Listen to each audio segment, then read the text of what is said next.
I'm here with Sebastian of Aphelion to talk about the upcoming new record Reaper Dawn, out August 9th on Century Media Records. First of all, thank you very much for taking the time. It's a pleasure to talk to you about this album, about this incredible album, I should say. And before we talk about this incredible album, let me just ask you a really quick question. How, not when, but how did the idea for In Aphelion came to be? Do you remember the process when it all started? Yeah, it was during the pandemic. We were working with Necrophobic. We had already recorded Dawn of the Damned, and it was a stressful environment. It was a stressful world, and at the moment in Necrophobic, we I wouldn't say we had some arguments, but I felt like it should be nice to do something without asking the others. You get that feeling, and I felt that my energy increased during the pandemic while many people waited it out. So I started to work, and then I decided maybe I should do something that is not within the walls of Necrophobic. Maybe I should try and do something else. So that was how it started, really. And at first, I didn't mean to release it. I just wanted to do some music, but I could hear as it grew that maybe this has some potential.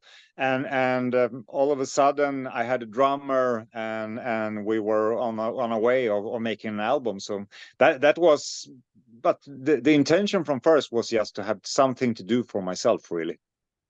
It's amazing that from such a dark period of time came such a great end result. Now, when you look at how you approach, because the time then was different than what the time is now, Yeah. did the approach, the creative approach behind Moribund, was that different than the creative approach behind Reaper Dawn? Yeah, because when I wrote the songs for Moribund, there was no band really. There was no intentions of playing live. I didn't know what to do with it at all. I had no record company. I had no one to test my ideas on. I did it all by myself. This time we were a band. We had a label, but we were also looking if we could go bigger. So and it was maybe a more positive creative process when you know what you want to do with it, when you know that you want to play live and you want to try and make something out of this. So this album is really made with intentions of going on the roads and really being in the band, and that was not with Moribund, so that is different. But still, I write most of the material myself at home. It's the same with Necrophobic. I don't write with others anymore, but I can invite others to provide me with riffs and ideas, but then I still will have to play around with them by myself. I think I do less good music when I sit with others, because then you have to rush the decision. You have a beer or a cup of coffee and you feel like we have to finish this now. But when you're by yourself, you have no time limits, and that makes a better end result, really. You become almost like a mad scientist. You put your coat on, you go to the lab, and then Yeah, you start to cook up some riffs. absolutely. I love that idea, and I love that process. Now, when you start to work on this record, sometimes it's easy to know what you want, but I think it's also important to know what you don't want. So when you start to work on this record, did you know what you didn't want this album to sound like? I didn't want it to sound like Necrophobic. That was important, and it was important to have a different producer because of this. Because in both bands, even that the riffs are a bit different, you can still hear it's my kind of melodies, Yeah, just like in Iron Maiden, you can hear it's a Steve Harris song, no matter what it does. It's his kind of atmospheres and harmonies and stuff like that. And I think it's the same with me. I have a very strong signature when it comes to moods, and that can be heard in both bands. But I really tried to push it further away this time. It was not ideas that could have been in both bands. It was ideas solely written for in Aphelion. So that was my main goal, and I also wanted to make it even less of a death metal album.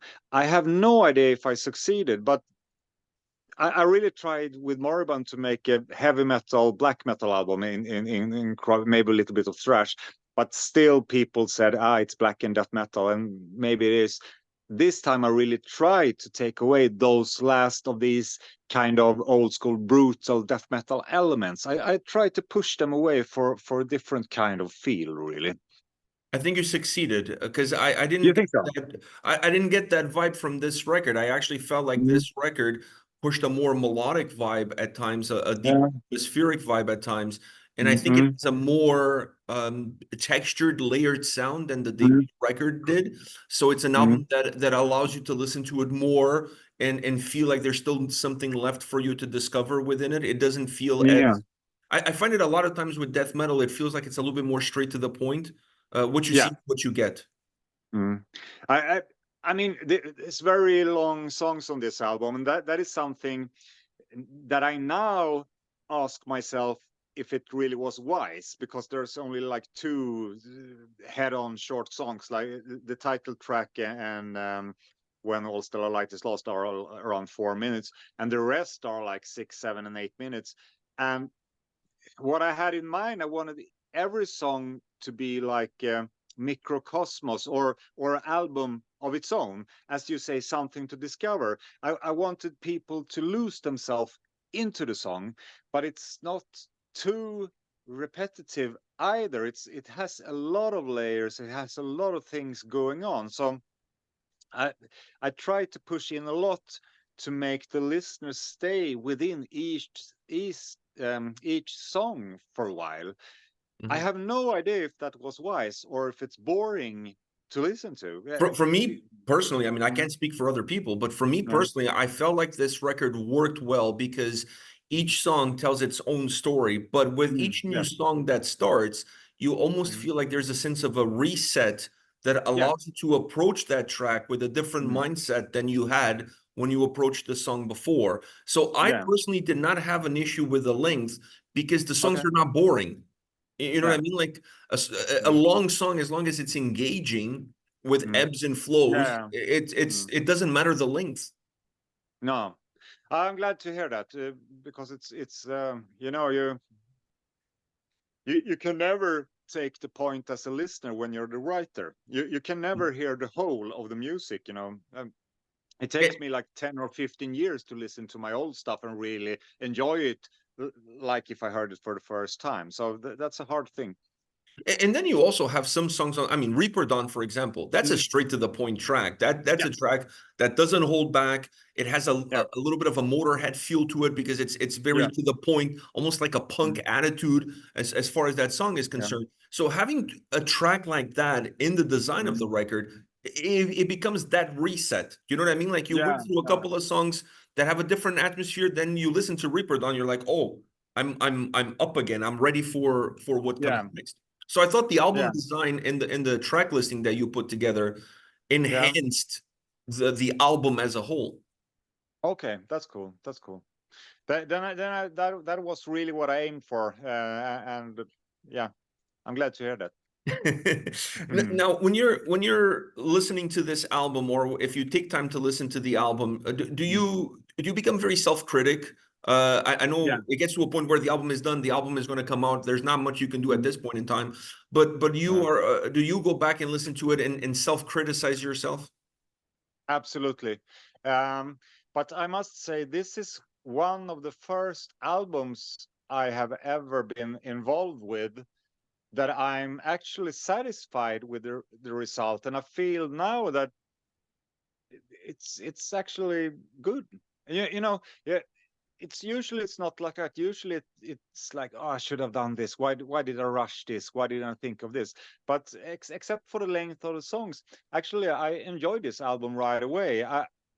I could not go into the recording again and change things for the better. I cannot see how to do that now, and that's very rare for me. But I think I got some energy and drive from the success of the first album. And I don't mean with the success of fans saying it's good, but I managed to do this by myself. Of course, the other members were in the 11th hour, so to speak, but I made something out of it, and that made me go like with a good drive into this album, and I feel that I'm satisfied with it actually. You mentioned earlier about removing a little bit more of that death metal feel when it came to making the Mm-hmm. sound on this record. Mm-hmm.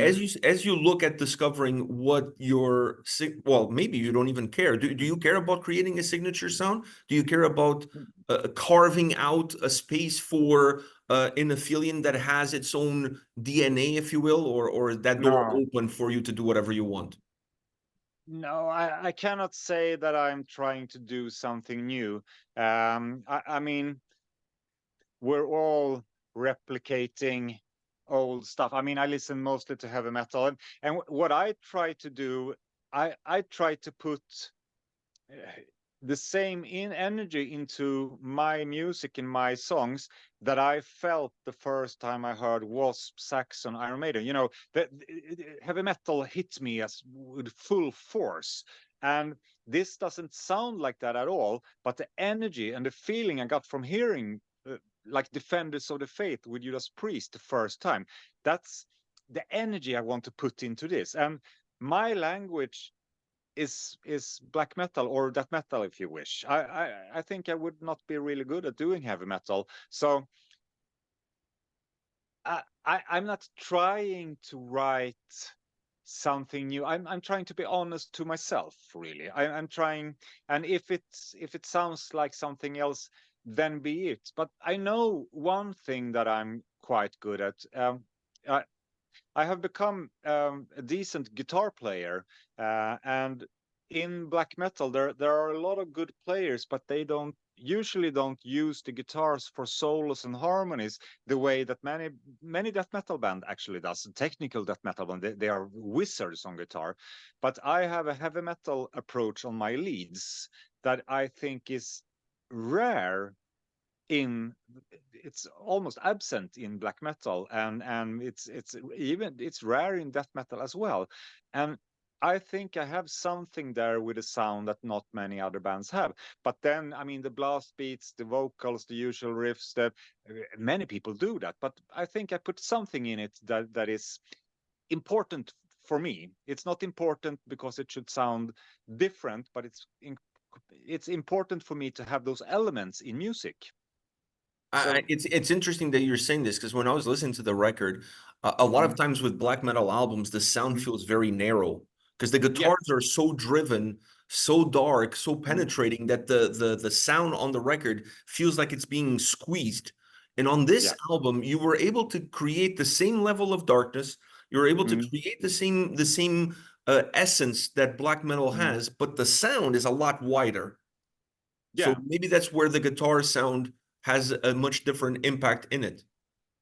I think so, and I think I use harmonies and atmospheres um, that are more than just evil. You know, if you listen to generic black metal, they it's either sad or evil. And it stays like that for every minute of the album.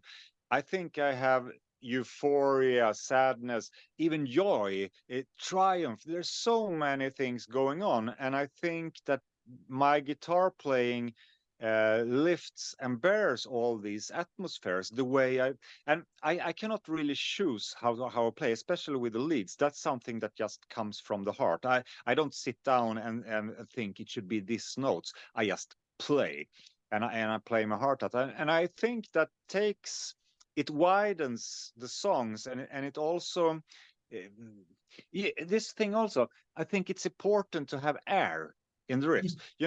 Just like AC/DC, the whole thing about their riffs is where there's no guitars. That's what happens.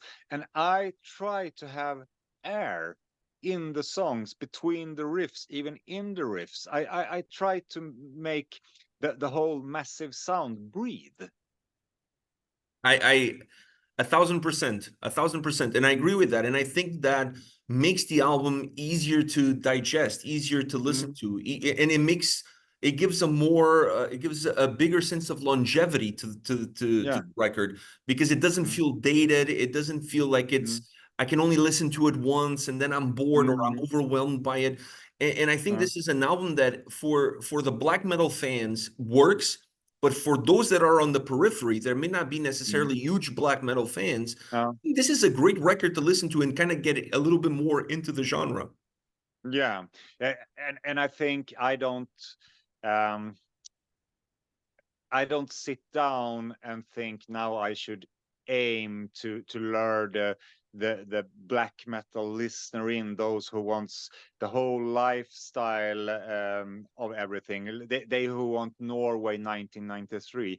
I don't think that way, and I think I will miss this. These people will never think that Aphelion is the coolest band, but I'm too old really to care about this, and I was there at the time. Many of these people were not, and I think in some way I have the right to choose my way. I've been there, I was there when it happened, and now this is my way of it. I don't have to prove anything, but they will probably not stand in the front of the concerts, those who want the most true depressive or brutal black metal. They will buy something else, I think. Like we say in North America, been there, done that, got the t-shirt. Yeah, it's like that, really. Yeah, I think it's like that. You mentioned that one of the things that you knew for sure you wanted was to create a little bit of separation of sound between what both bands are doing. Do you think that's going to become harder to do the more records you put out with Aphelion? I'm a bit worried that my melodies will stop. I'm worried that I will run out of melodies, because I write very melodic music. I really think that all metal is better with clean vocals, because when you have a vocalist that can bear the melody, there's something total different coming out. Now, I don't sing clean this genre. I don't like black metal with clean vocals, but I use my guitar instead of the clean vocals. But if I run out of melodies, or if I start to repeat myself too much, then I don't know where to go. So I constantly have to reinvent my playing and try and add more, uh, widen the vocabulary of my that I have in my fingers. And I try to separate what I learn, because I play guitar all the time, every day, and I try to explore one journey of guitar playing, the necrophobic way, and I try to explore other things the Aphelion way. So I even have different guitars and different tunings and different amps to not make them come together, if you know what I mean. Yeah. But sounds like a very intricate job. Try to juggle these two different babies of yours to a certain extent. I mentioned Reaper Dawn, but I have to ask you about my favorite song on this album, which is Further from the Sun. The melody on that song is out of this world. Is the kind of stuff that gives you goosebumps. Did you had goosebumps when you were making it? Because I had it when I was listening to it. Yes, actually, that's pretty fun, because it was the first melody that I wrote for Aphelion during the pandemic, and that was when this was not a metal project at all. I had more of a Pink Floyd progressive thing going on. I just wanted to create music, and I wrote that melody. And when I wrote it, I was like, this is what I want to do. It was the essence of escaping for what I normally do, and that melody has hope in it, but it also has sadness and fear. It has all these feelings, and I really managed to capture something there. And actually, I had the progressive demo, lying around till the end of the recording of Reaper Dawn, and I felt, maybe I wonder if I can put this in this context, because I think the original demo is even better, but it's a different style of music, but it worked even better. But it became really cool. It's something different, really, and that whole song, it breaks all the rules of black metal, I would say. 100%. 100%. I mean, but the fact that you guys are able to put that song on the record and still feel Mm. like it belongs in the album, to me, Yeah. is nothing short of genius because it's such a unique song. Mm. It has a completely different DNA from what you would expect from a Yeah. black metal track, Yeah. and it's like progressive black metal to a Mm. certain degree. And that Yeah. melody is just so. It's a cascade of emotions when you listen to it. Mm. You feel depressed, you feel happy, Yeah. feel hopeful, then you Yeah. feel sad. Mm. It's just outstanding to think that it was almost just set aside. Yeah, it's actually a cool thing we do there because when the melody is at first and during the first chorus, all the way to the end, there's a single Bardoon tune. I think it's A or E that it just goes during the whole thing, which makes you a bit at a bit of unrest or uneasy in a And way easy. because it disturbs you. It disturbs you constantly. And in the last chorus, I take away that note and I move the chords clearly.